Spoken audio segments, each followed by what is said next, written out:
यहां जो आप कर्म कर रहे हैं वो आपको भोगने पड़ेंगे, अच्छे या बुरे। बिना भोग के ये नष्ट नहीं होते। एकमात्र उपाय है, जैसे आपको वकीलों के द्वारा प्रमाणित कर दिया गया कि यहां के वकील है चित्रगुप्त, पूरी सीन सहित आपकी चेष्टाओं को अंकित किया जाता है, वो आपके मन में है, आगे प्रसंग आएगा। और जज हैं यमराज, धर्मराज जी, और दंड अधिकारी हैं यमदूत, और दंड विधान जहां होता उसे कहते हैं नरक। तो जैसे यहां जज ने कानून से अपराध करने वाले को दंड दे दिया, जाओ तुम्हें फांसी की सजा, राष्ट्रपति का अधिकार है, वो पूरा माफ कर सकता है। ऐसे ही राष्ट्रपति हैं भगवान श्री हरि। अहम त्वाम सर्व पापेभ्यो मोक्षयिष्यामि मा शुचा। अगर शुभ अशुभ कर्मों से बचना चाहते हो तो एकमात्र उपाय भगवान की शरण में होकर नाम जप करो, अन्यथा अवश्यमेव भोक्तव्यम कृतम कर्म शुभाशुभम। सुमति जी अपने पिताजी को बता रहे, यमदूत ने कहा महाराज, मृत्यु लोक में मनुष्य जो पुण्य और पाप करता है बारी बारी से उसे भोगना पड़ता है। बहुत ध्यान से सुनोगे तो आपको बड़ी सावधानी प्राप्त हो जाएगी। जो छोटी मोटी गलतियां आप हंसी खेल में करते हैं वो भी आपको दंड भोगना पड़ेगा। ये पाप और पुण्य बिना भोगे नष्ट नहीं होते कि आपने पाप कर दिया और दान दे दिया तो वो पाप कट गया, ऐसा नहीं है। पुण्य का अलग विभाग होगा, पाप का अलग विभाग होगा। अगर काट सकते हैं तो सिर्फ भगवान काट सकते हैं, भगवान का भजन काट सकता है, दूसरा नहीं। लाखों जन्मों में जो तुमने पाप और पुण्य किया है, जो एकत्रित है, उसका नाम है संचित कर्म। संचित पाप और पुण्य, और उससे जब मनुष्य शरीर मिलता है या जो शरीर मिलता है उससे जो हिसाब निकाल करके कुछ पुण्य और कुछ पाप, उसे प्रारब्ध भोग कहते हैं। फिर यहां कर जो नवीन कर्म किया जाता है उसे क्रियमाण कहते हैं। मनुष्यों के लिए जो उनका जमा हुआ पाप और पुण्य है वो अंकुरित होकर बढ़ता रहता है, ब्याज दर ब्याज। बहुत दुर्गति होती है, इसीलिए बहुत जन्म हम भोगे तो भी अपने संचित कर्म को नहीं भोग सकते। जैसे बीज मिट्टी और जल की आकांक्षा करता है तभी वो उत्तम वृक्ष रूप धारण करता है, ऐसे ही पाप और पुण्य उसे प्रेरित करके पुनः पाप करवाता है, प्रेरित करके पुण्य पुनः पुण्य करवाता है। अगर पाप कर्म में रहती है तो पाप पर पाप, पाप पर पाप, और ये एकत्रित होकर वृक्ष रूप होकर समय स्थान वो निश्चित करेगा। पाप तुम्हें कहां दंड देना है, समय स्थान। बुरी दशा आने के पहले बुद्धि बदली जाती है, उसकी बुद्धि बदल दी गई। आप ना आवे आप पर ताई तहां ले जाए, वो वहीं ले जाएगा, उसी स्थान पर मारा जाएगा, उसी स्थान पर जो दंड उसे मिलना मिलेगा। जैसे आपने छोटा पाप किया तो आपके चलते समय पैर में कांटा चुभेगा और दुख होगा। कांटा निकाला गया, थोड़ी दिन वहां दर्द रहा, खत्म हो गया, आपका पाप क्षय हो गया। छोटा पाप कोई, आगे बताया जाएगा कौन कौन से पाप से कैसे कैसे दंड मिलते हैं। अब अगर आपसे थोड़ा बड़ा पाप बना है तो वही पैर में लोहे की कील बनकर चुभेगा, कांटे की जगह लोहे की कील, अधिक दुख होगा।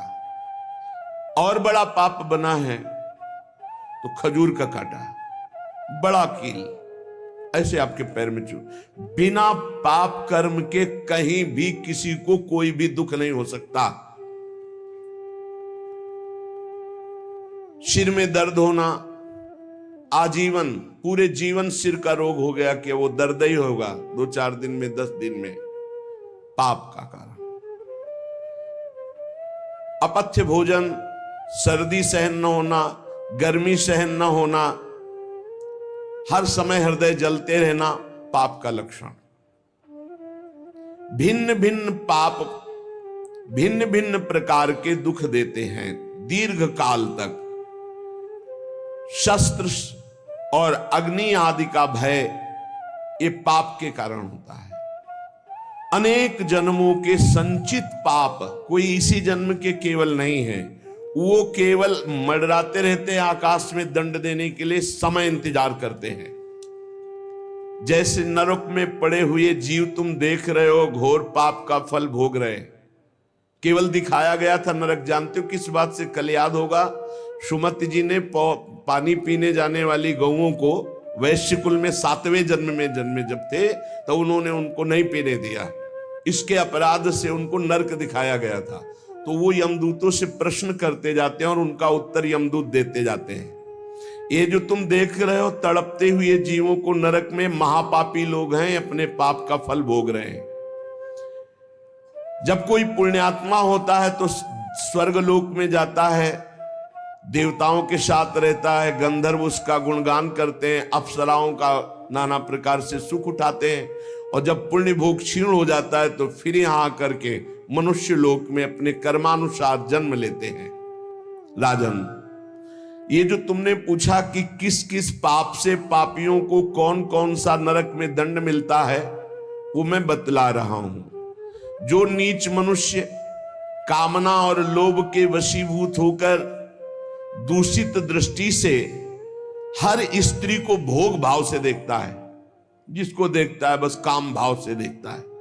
बोले जो दुष्ट दूषित भाव से माताओं बहनों को भोग दृष्टि से देखता है, तो यहां बड़ी बड़ी चोंच वाले वज्र के समान जिनकी चोंच ऐसे गिद्ध बार बार हजारों वर्ष उनकी आंखों को नोचते और खाते रहते हैं। वो आंखें बार बार होती रहती हैं, बार बार निकालते। यही वहां है कि मरना नहीं है। उनकी दोनों आंखों को वज्र तुल्य नरक के पंछी बार बार निकालते हैं और खाते हैं, और उनके पुनः नए नए नेत्र उत्पन्न हो जाते हैं। इस पापी को पलक झपकने तक के लिए विश्राम नहीं मिलता, निमिष तक के लिए कि थोड़ा चैन मिल जाए, महान दुख होता रहता है। हजारों वर्ष तक उसको इस नेत्र दर्द पीड़ा भोगनी पड़ती है। और फिर जब मृत्युलोक में जन्मता है तो नेत्र रोगी पैदा होता है। वो यहां पैदा होगा नेत्र रोगी, या नेत्र ही नहीं है या नेत्रों में दिखाई नहीं दे रहा, कई तरह के व्यवधान, जिन्होंने नेत्रों का दुरुपयोग किया।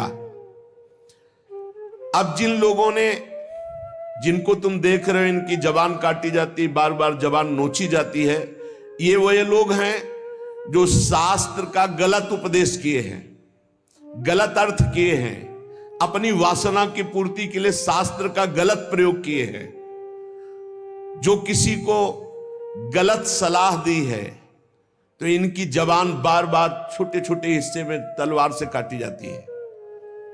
शास्त्र का उल्टा अर्थ बताया, उसकी जबान को वहां हजारों वर्ष काटा जाता है। खिलवाड़ नहीं, प्रश्न उत्तर कर देना। अगर आपका उत्तर गलत है तो आप नरक जाएंगे। प्रश्न करता तो आप पर श्रद्धा करके पूछ रहा है और आपने मनमानी उत्तर दे दिया और वैसा आचरण कर दिया तो उसको पाप नहीं लगेगा, पाप आपको लगेगा क्योंकि आपने आदेश किया है और आपकी दुर्गति हो जाएगी।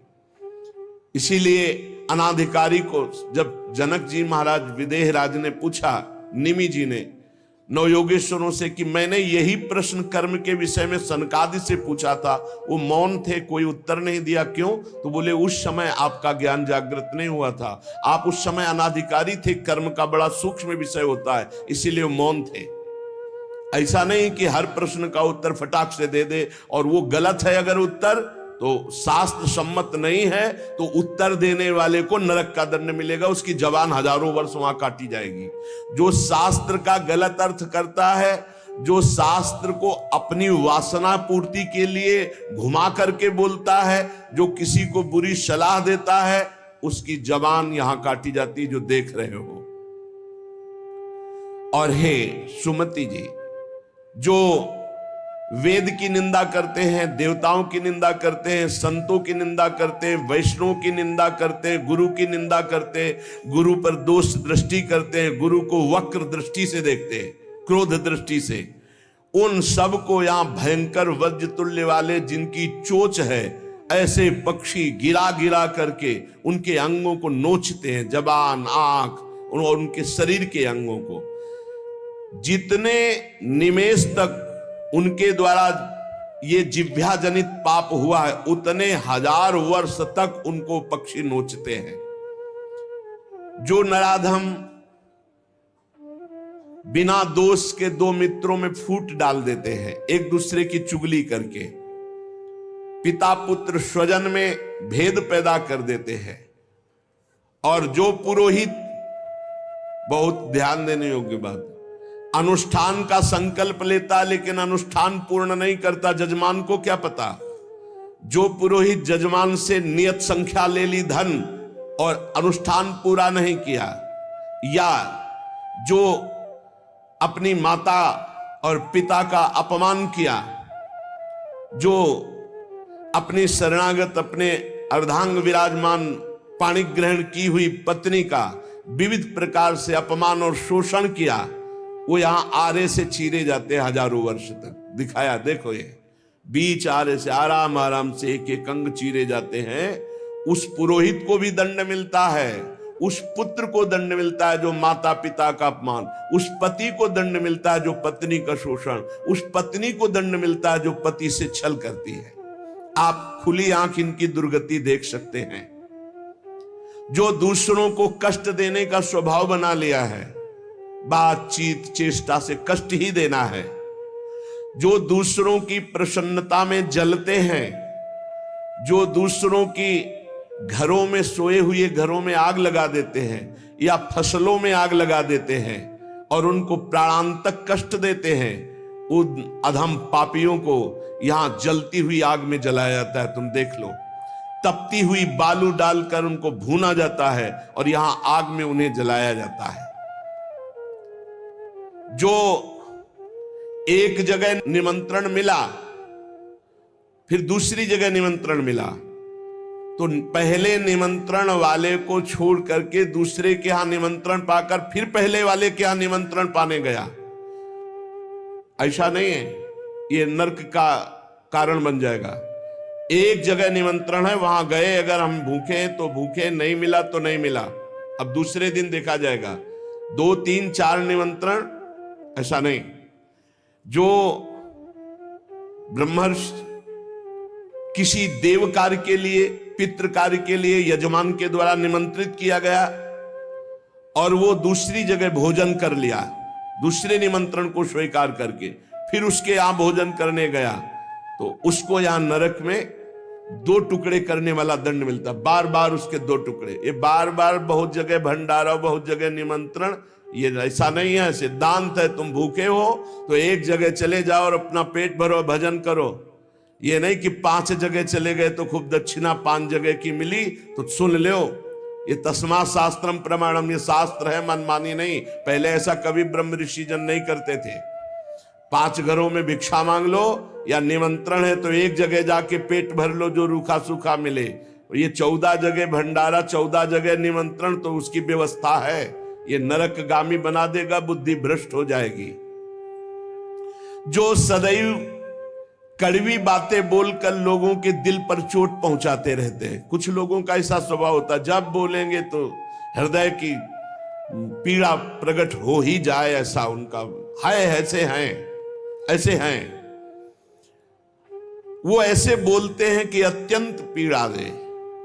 ऐसा करने वालों को यहां के पक्षी टूट पड़ते नरक में लाते हैं, नोच नोच करके उनको खाते हैं। जो यहां किसी की चुगली करता है, उसकी जिह्वा तेज छुरे से बार बार ऐसे से चीरी जाती है, फिर पूरी हो जाती है, फिर चीरी जाती है। जिन्होंने उद्दंडतावश अपने पूज्य जनों का अनादर किया, उनको मारा, पीटा, गुरुजनों को, अपने गुरु को, माता को, पिता को, बाबा को, पितामह, ये पूज्य जन है, ये गुरु के समान पूज्य है। जो अपने गुरुजनों को, पूज्य जनों को अनादर करता है, दंड देता है, मारता है, पीटता है, वो देखो ये कुंड बने हैं विष्ठा के, पीब के और मूत्र के। मूत्र का कुंड, विष्ठा का और पीब का। नीचे करके मुख उन्हीं कुंडों में डाल दिया जाता है, ऊपर से पैक कर दिया जाता है। हजारों वर्ष वही खाओ वही सड़ो, कितना भयानक कष्ट है। नीचे के मुख करके उसमें डाल दिया जाता है। जो लोग भोजन बनाने, बहुत ध्यान से सुनो, भोजन बनाना उद्देश्य रखो, यज्ञ है, यज्ञ के लिए भोजन बना रहे हैं। सबके हृदयों में भगवान है। पहले भोग लगाओ श्री भगवान का, फिर दरवाजे पर निकलो, आसपास झांक के देखो, कोई पशु पक्षी, कोई मनुष्य, कोई संत महात्मा, कोई भूखा तो नहीं दिखाई दे रहा। अगर एक गाय है, कुत्ता भी है, तो घर से जाओ, रोटी लाओ, पहले उसे डालो, भगवत स्वरूप मान करके पहले। फिर अपने घर में जो बड़े बूढ़े हैं सबसे पहले उनको पवाओ, बच्चे जो हैं उनको पवाओ। अच्छी अच्छी चीज तुम पालो, बड़े बूढ़े नहीं, अभी आगे आएगा, उनको भी दंड मिलता है। तो जो रसोई बनाए तो उसे भाग लगाना चाहिए। देवता का भाग, अतिथि का भाग, कौवे का भाग, गाय का भाग, और अपने जो पूर्व के बुजुर्ग जन हैं पहले उनकी सेवा। अच्छा, जो भी रसोई बने, भगवान का भोग लगाया, दरवाजे तक गए, अतिथि को देखा, एक गौ के लिए ग्रास निकाला, एक कौवा पक्षी आदि के, जरूर जरूर ये नहीं निकालोगे तो पाप है। गीता जी में कहा जो अपने लिए पका के पाता है वो पाप पाता है।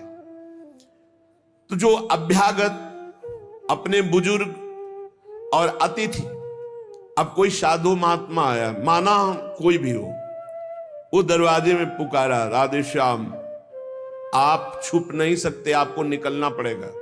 हाँ, राधे राधे, क्या चाहिए, क्या सेवा करूं आपकी? आप जल पिएंगे, आप भोजन पाएंगे? नहीं, मुझे पैसा चाहिए। वो नहीं दे सकता, खत्म खेल, आपका आदर हो गया। आप मृदु वचन में इतना तो बोल सकते हैं, राधे श्याम, आप इतना बोल सकते हैं, आप जल पिएंगे, आप रोटी पाएंगे, भोजन प्रसाद पाएंगे। नहीं, मुझे रुपया चाहिए। नहीं, मेरी श्रद्धा नहीं, मैं नहीं दे सकता, सामर्थ्य नहीं है, श्रद्धा नहीं है, कुछ भी आप कह दो उस पे चलेगा, पर आपको निकलना चाहिए। यदि आप छुपे रहे हो, आपके कान में आवाज आई, आपके दरवाजे से भिक्षुक वापस जा रहा, तो आपके सुकृत नष्ट हो जाएंगे और आपको पाप लगेगा। ये धर्म है, अतिथि देवो भव। देना ना देना वो आपके ऊपर की बात है, लेकिन मृदुवचन, जल और भोजन, ये तीन तो प्राय सब नहीं, कुछ है एक फल दे दे। अगर वो कहता मुझे भूख लगी है, तो आप वहीं गेट के बाहर बैठे, परिचय नहीं है इसलिए, घर में जो सदस्य पुरुष वर्ग का, उससे 2 रोटी भेज दीजिए। जो दुष्ट आए हुए अतिथि का अपमान कर देता है, अतिथि देवो भव, बड़ी महिमा है गृहस्थ धर्म में अतिथि सेवा, साधु सेवा की। उसे यहां पीब चाट चाट के पवाई जाती है नरक में, उनका बुरा हाल होता है। बहुत सावधानी, इसीलिए धर्मात्मा पुरुष एक एक कार्य को बहुत धर्मपूर्वक, जो यहां दूसरे के भाग का अपहरण कर लेते हैं। पंगत में एक ही भोजन चलना चाहिए, ऐसा नहीं छुपा होना चाहिए कि 10 लोगों को और 10 लोगों को और। घर में ऐसा छुपाव नहीं होना चाहिए कि बूढ़ा बुढ़िया के लिए सूखी रोटी दाल और आप गर्मा गर्म हलवा और अच्छे अच्छे पदार्थ पा रहे हो। जो ऐसा भेद करके भोजन करता है, मुखिया मुख सो चाहिए, खान पान सो एक। जिसके घर में समर्पित नौकर हैं उनको भी वही भोजन पवाओ जो तुम पाते हो। ऐसा नहीं हो सकता कि तुम बढ़िया बढ़िया और फिर निकृष्ट भोजन उसको, ये तुम्हारा पाप बन रहा है।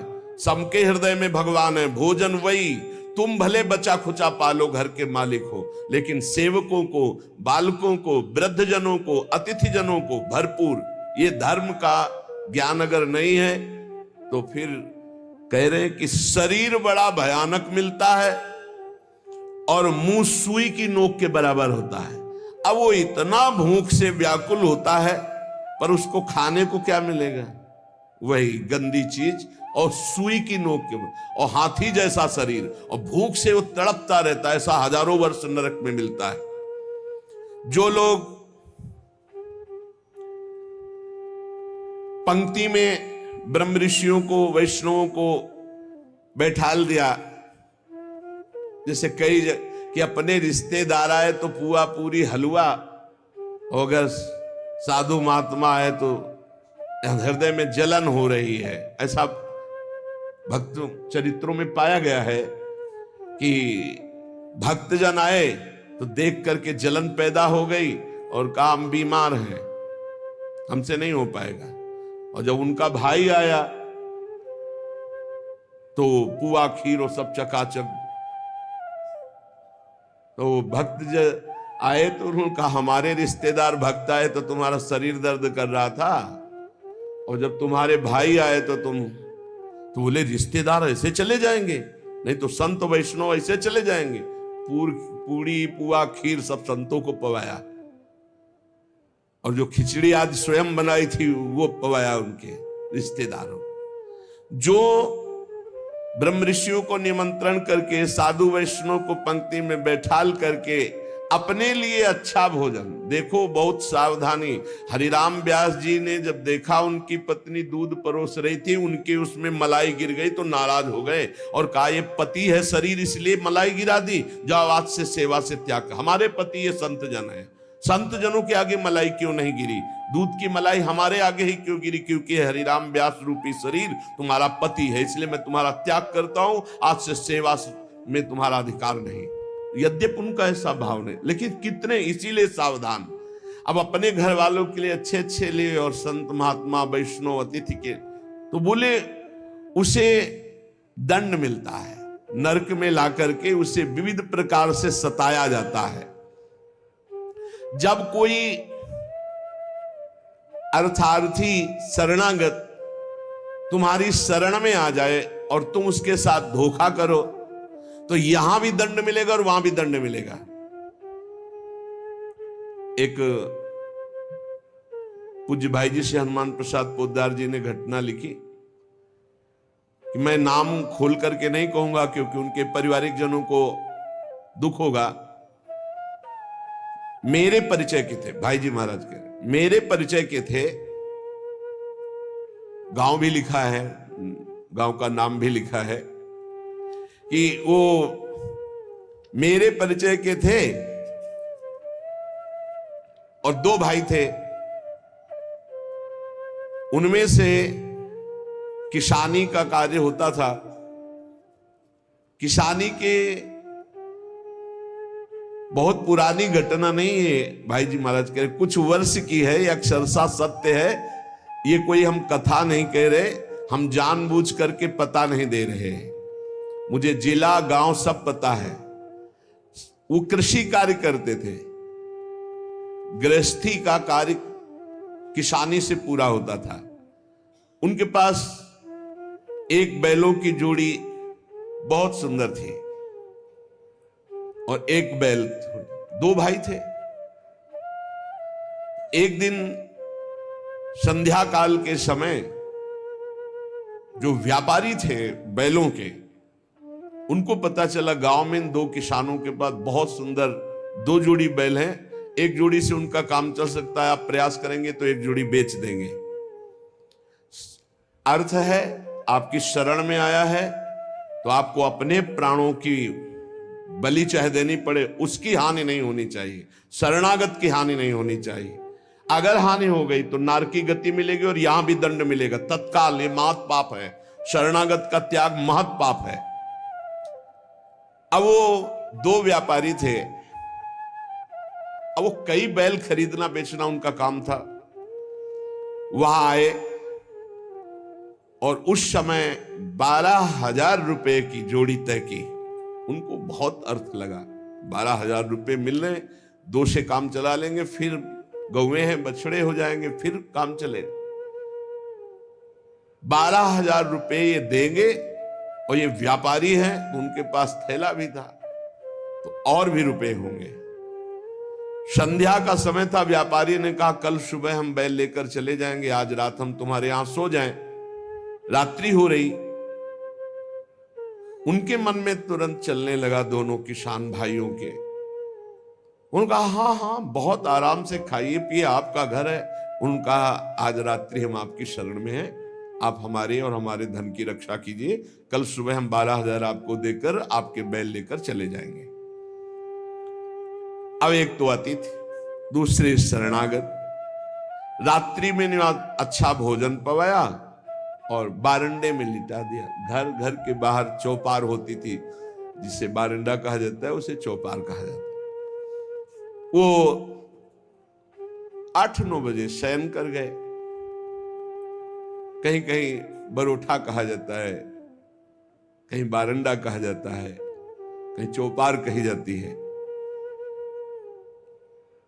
अब दोनों ने अपनी पत्नी से विचार किया कि अगर इन दोनों को मार दिया जाए तो बैल भी नहीं जाएंगे, 12,000 तो मिलेंगे भी, और भी व्यापारी है, पैसा इसके पास है, बहुत आनंद रहेगा। ये भाव बिल्कुल नाशकारी, क्योंकि उस शरण में है तुम्हारी, वो अतिथि है, बिल्कुल। ये तो मतलब लोक परलोक तत्काल नष्ट कर देता है, तत्काल। इसे महत् पापों में कहते हैं, और महत् पाप तत्काल प्रभाव दिखाता है, तत्काल। वो ऐसा नहीं कि नरक जाओगे वो बाद की बात, तत्काल तुम्हें दंड देगा। ये महत् पाप तत्काल दंड देता है। उनके हृदय में हत्या करने का पूरा विचार बन गया, पाप भरी योजना।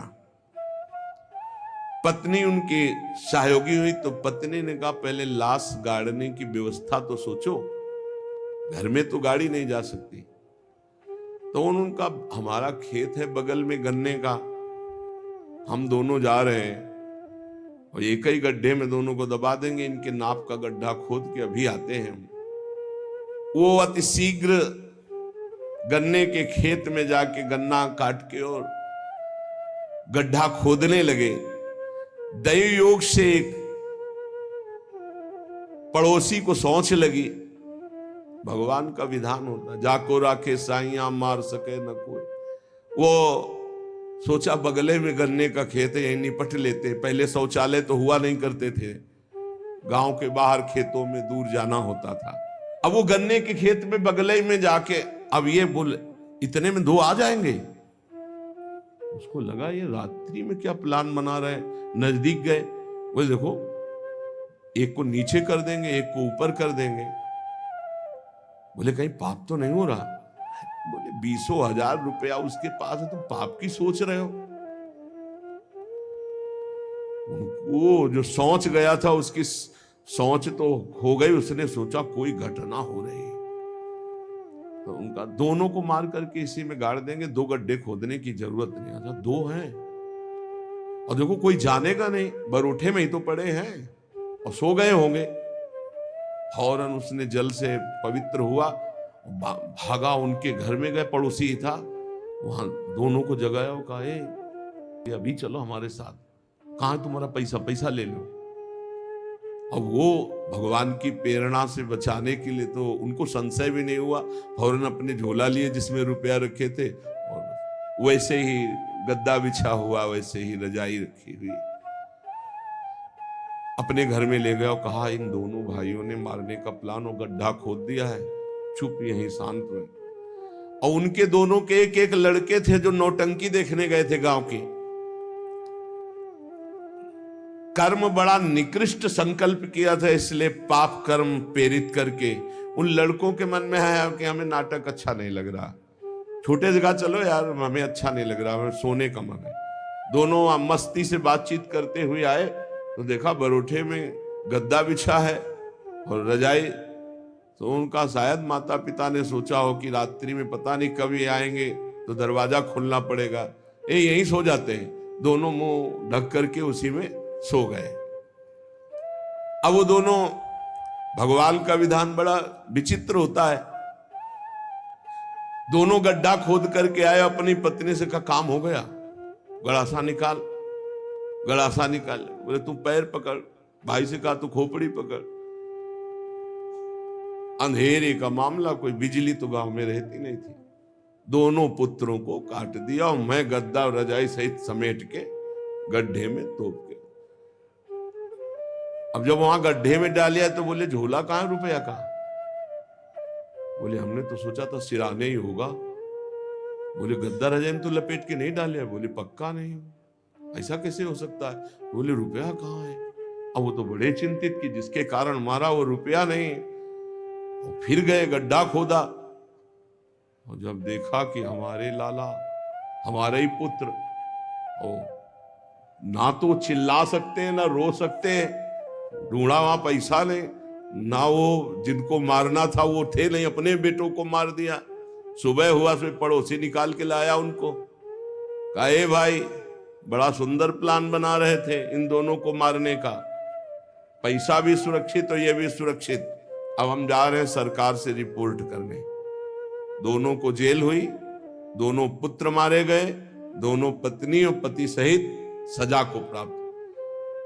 अगर शरणागत है, कोई धन लिए हुए है, आपके समीप आया हुआ है और आप थोड़ा भी लालच करके उनका अहित करना चाहते हैं तो शरणागत का अहित सोचना मात्र अहित कर दिया, ये तो यहां दंड मिला, पूरा जीवन बर्बाद हो गया, पूरा जीवन बर्बाद हो गया।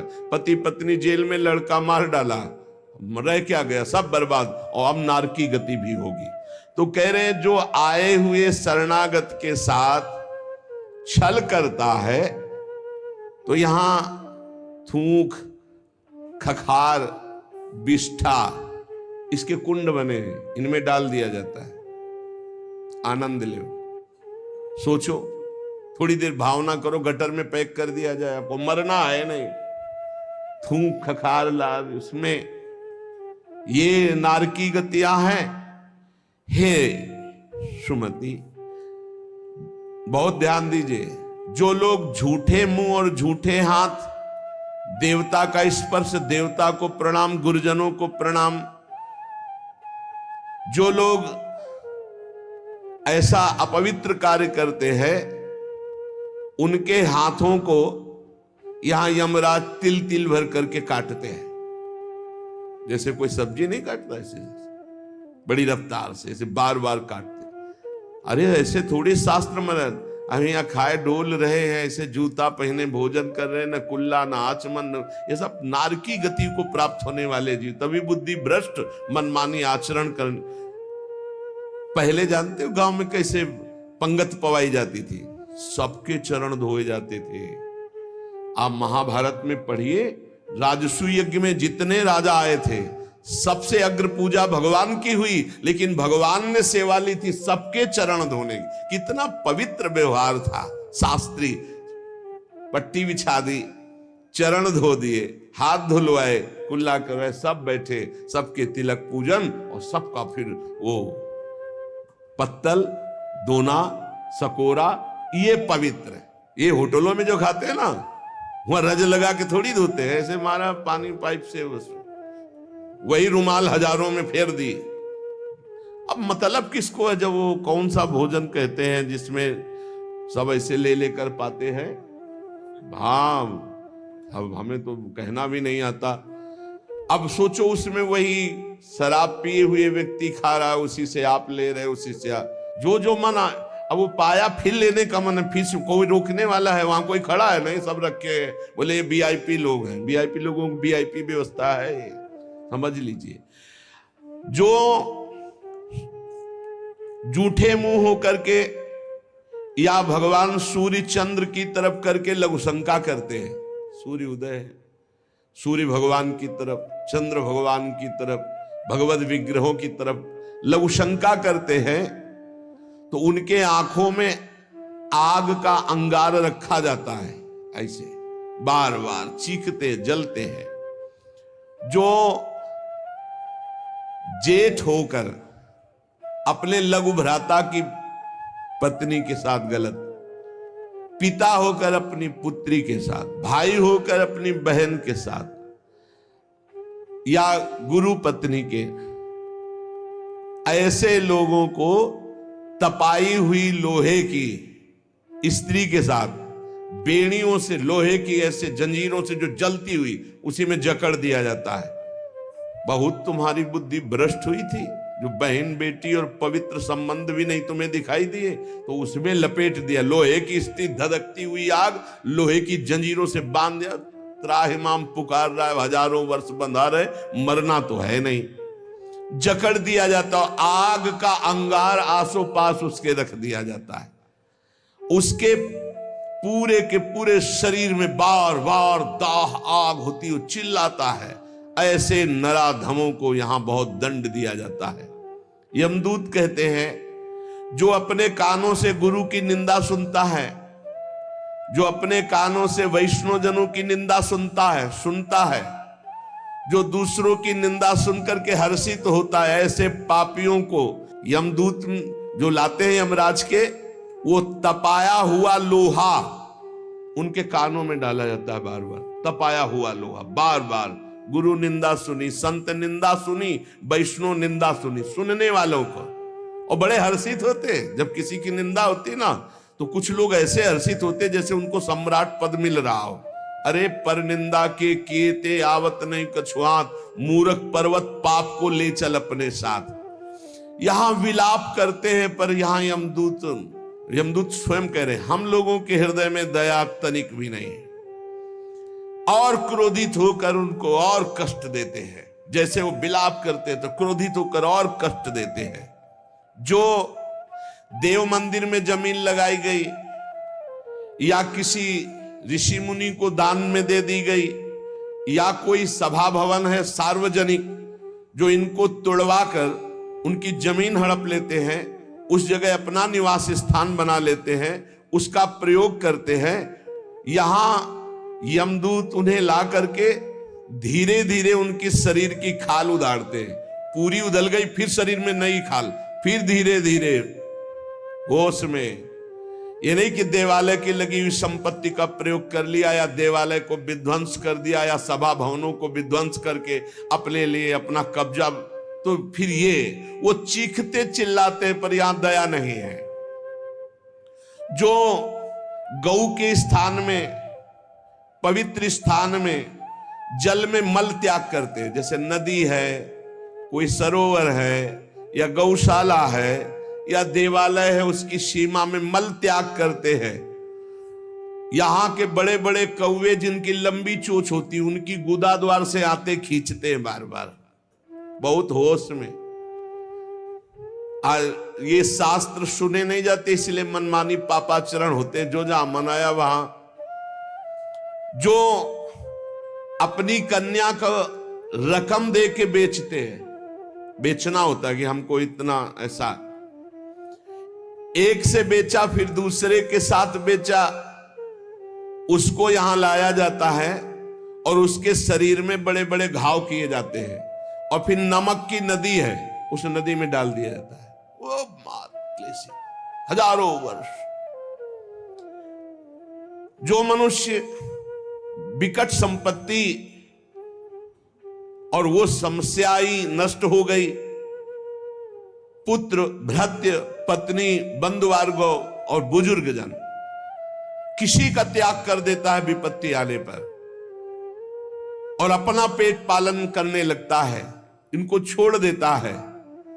तो यहां हम लोगों में कुछ यमदूत ऐसे हैं जो बिल्कुल कर्कश होकर के उनके मांस को नोचते हैं और उसी के मुंह में डालते हैं, उसी को खवाते हैं, उसे खाना पड़ता है। जो मनुष्य अपने पुण्यों को यहां बेच देते हैं, उनकी बड़ी दुर्गति होती है। जैसे 1 घंटा नाम कीर्तन करेंगे 500 रुपया लेंगे, अमुक कार्य करेंगे अमुक रुपया लेंगे। जो अपने पुण्यों को बेच देते हैं, कई तरह से बेचना होता है, और उनकी व्याख्या कहां तक करें। जो अपने पुण्य कार्यों का दाम लेते हैं, बेच देते हैं, वो पापी हैं, और उनको यहां चक्कियों में डाल के नरक में पीसा जाता है, जैसे आटा पीसा जाता है। बेचे ही वेद धर्म दुइले ही, ऐसा नहीं था। परोपकार के लिए ब्रह्म ऋषियों का जीवन था। कुछ मिला नहीं, किसी भी तरह जीवन व्यतीत करते थे। कृष्ण शरीर, बड़े बड़े चक्रवर्ती सम्राट भयभीत होकर खड़े हो जाते थे। तप पूर्ण जीवन, बेचने का कहीं विधान नहीं। जो जीवन में अपने किए हुए पुण्यों को बेच देते हैं, उनको वहां चक्की में जैसे आटा पीसा जाता है ऐसा पीसा जाता है। ये ना समझो कि मौज ले लो, यहां तुम मनमानी कर लो, भोगना पड़ेगा। अवश्य में भोक्तव्यम, नरक में जाकर के हिसाब भोगना पड़ेगा। चक्कियों में पीसे जाते हैं जो अपने पुण्य कर्मों को बेचते हैं। जो यहां किसी की धरोहर मिली, ए भैया हमारे इतने रुपए रख लो, ये सामग्री रख लो, हम समय से ले लेंगे, हमारी अव्यवस्था है, और फिर वो मुकर गया कि कौन धरोहर कब दिया कैसे दिया, तो उन्हें यहां जलती हुई लोहे की जंजीरों से बांध दिया जाता है और ऐसे कुंड में फेंका जाता है जहां बड़े कीड़े भयामने विषैले, और वो उनको हजार हजार वर्ष तक नोच रहे, उसी में बंधे चीख रहे। कौन? जो दूसरों की दी हुई धरोहर को ना देकर मुकर जाते, कब तुमने दिया। जो पापी दिन में मैथुन करते हैं, शास्त्रीय मर्यादा में दिन में मैथुन करना निषेध है। जो रात्रि में पराई स्त्री से मैथुन करते हैं, दिन में चाहे अपनी स्त्री क्यों न हो, मैथुन निषेध है। और जो इसीलिए महाभारत में एक प्रसंग आता है, एक ऋषि को उनकी पत्नी ने दिन में बहुत प्रेरित किया। उनका नाम हमें तो स्मरण नहीं आ रहा, किंदम, हाँ ऐसे कुछ नाम था। तब उन्होंने कहा दिन में पुरुष रूप में तो हम आपके साथ मैथुन कर नहीं सकते, आप बहुत प्रेरणा करती, इसलिए पशु बनना पड़ेगा। तो आप भी अपने संकल्प से मृगी रूप धारण करें, मैं मृग रूप धारण करता हूं। ऐसा ही हुआ, मृग रूप होकर के वो सहवास कर रहे थे। इतने में ही महाराज पांडु ने देखा तो उन्होंने बाण संधान कर दिया। अब जे ही बाण लगा तो मृग रूप तो हट गया ऋषि, तब वो हाहा खाए कि मुझे नहीं पता था कि आप ऋषि हैं। तो उन्होंने घटना बताई थी कि मेरी पत्नी विवश थी काम से, इसलिए मुझे पशु रूप धारण करना पड़ा, क्योंकि दिन में मनुष्य रूप से मैं तो नहीं किया जा सकता। जाओ, तुमने मुझे इस स्थिति में मारा है, अगर ऐसी स्थिति तुम्हारी हुई अपनी पत्नी के साथ तो तुम्हारे मृत्यु का योग हो जाएगा। मृत्यु का योग हो भी गया। तो जो दिन में अपनी स्त्री से या रात्रि में पराई स्त्री से, वो यहां पापी जन लाए जाते हैं। बहुत गहरा कुंड है जो खोपड़ी के बल उसमें छोड़े जाते हैं, और लोहे के बड़े बड़े नीचे कांटे लगे हुए हैं, पूरा बिंध जाते हैं। फिर निकाले गए, फिर फेंके। अरे भाई होश में, जैसी थरिवंश नरक गति दुर्भरियम द्वारे कटियत नक्षी के। और जो सदैव नई नई भोग प्रवृत्ति के लिए नवीन नवीन स्त्रियों को फंसाते रहते हैं और उनसे सहवास करते हैं, तो यहां एक बहुत बड़ा वृक्ष है सेमर का जैसा, और उसमें बहुत ही विषैले कांटे हैं। उस पापी को उसमें जबरदस्ती खींचा जाता है, बार बार नीचे बार बार ऊपर, करो आलिंगन। अधिक मात्रा में वो खून से लथपथ होकर, जहरीले कांटे लगने से व्याकुल होकर त्राहिमाम पुकारता है। जो लोग पराई स्त्रियों को फुसलाकर उनके सतीत्व को नष्ट करते हैं, जो लोग अपने धन के घमंड में आकर गुरुजनों को नीचा दिखाते हैं, जो लोग अपने गुरुजनों के प्रति रोष दृष्टि रखते हैं, उनको यहां लाकर जैसे चटनी पीसी जाती शिला में, ऐसे बड़ी बड़ी शिलाओं से उनको पीसा जाता है। यमदूत सुमति जी को बता रहे हैं, और वो बहुत कष्ट पाता है। ये यमलोक बड़ा दुखमय है, दिन रात यहां व्यथा ही व्यथा है। जो जल में मूत्रते हैं, कुल्ला करते हैं, थूकते हैं, बिष्ठा करके सोचते हैं, बोले ऐसे लोगों को यहां थूक, विष्ठा और मूत्र से भरे हुए दुर्गंध युक्त नरक के कुंडों में डाला जाता है। अरे ऐसा थोड़ी साष्टांग दंडवत करो यमुना जी गंगा जी में और अपने घर से शौच आदि क्रिया करके। यदि नहीं ऐसा तो पात्र में लो और जल पियो पहले, और फिर दूर जा करके बहुत दूर शौच आदि होकर मिट्टी से ही हाथ और सब पात्र मार्जन करके फिर आओ, फिर पात्र मार्जन करो, फिर जल लो और दूर जा करके कुल्ला। ऐसे पवित्र जैसे गंगा किनारे भ्रमण करने वाले संत जन हैं तो सारी दिनचर्या गंगा जी से होती, पर बड़ी सावधानी से होती। ऐसा थोड़ी कि शौच लिया जाकर गंगा जी